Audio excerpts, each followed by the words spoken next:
ही आहे water lily आणि इथे फिशचं ऑब्झर्वेशन करत असताना माझ्या डोक्यात एक गोष्ट आली, ती म्हणजे आपला नवीन पॉन्ड सेट करायची होती. तोपर्यंत मी इशूला वॉटर बॉटल आणायला सांगितली होती. नाही भेटली. नाही भेटली. नाही.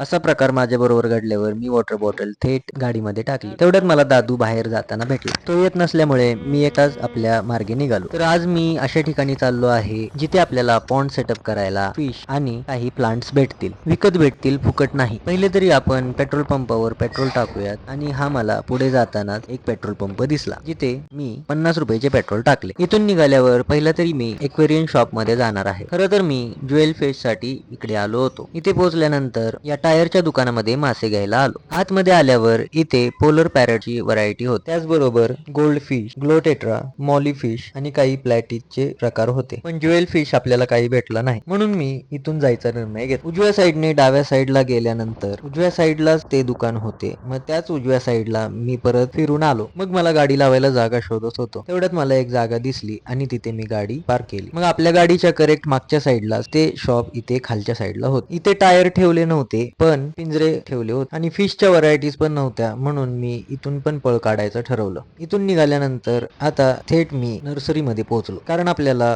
पॉन्ड मध्ये प्लांट्स घ्यायचे होते. वॉटर लिली आणि लोटसचे प्रकार आणि काही जलपर्णीचे प्रकार मला आवडले. त्यातला मला हा प्रकार भरपूर आवडला. त्याला एझोला लाईव्ह प्लांट्स असे म्हणतात. ही एक शिवी नसून झाडाचे नाव आहे. तर असे भरपूर प्रकारचे प्लांट्स याच्यामध्ये होते. हे लोटस खूप मस्त होते, पण मला पिंक कलरचे लोटस पाहिजे होते, त्याच्यामुळे मी ते घेतलं नाही. पण घेण्यासाठी मला इथे गप्पीची वेगळीच व्हरायटी दिसली जी आपल्याकडे नाही. पण ते मागायच्या आधी मी इथे ओरिजिनल लोटसचा प्रकार त्याला काढायला सांगितलं. तो जरी झाड काढत असला तरी माझा डोळा इथल्या असलेल्या फिशवर होता. मी चोरी करत नसल्यामुळे मी त्याला ते मासे फुकटच मागणार होतो. त्याचबरोबर मला इथे डंबो इयर्ड गप्पीचा एक प्रकार दिसला. याची पण व्हरायटी किंवा याची क्वालिटी खूप चांगली होती, पण मला फुकटचे मासे पाहिजे होते आणि तो डंबो इयर्ड गप्पीचा प्रकार आपल्याला फुकट भेटला नसता, म्हणून फुकट जे भेटतंय तेच मी घेतलं. तुमच्याकडून सुद्धा फॉलो करायला मी काही पैसे घेणार नाही, पण तुम्ही मला फॉलो करू शकता. इथले काही प्लांट विकत घेतल्यानंतर मी फुकटचे मासे सुद्धा त्याला टाकायला सांगितले. ते गाडीमध्ये टाकल्यानंतर मी थेट आपला पॉन्डचा सेटअप करायला निघालो. तर आपण नेक्स्ट व्लॉग मध्ये नक्कीच पॉन्डचा सेटअप करूया. Follow me.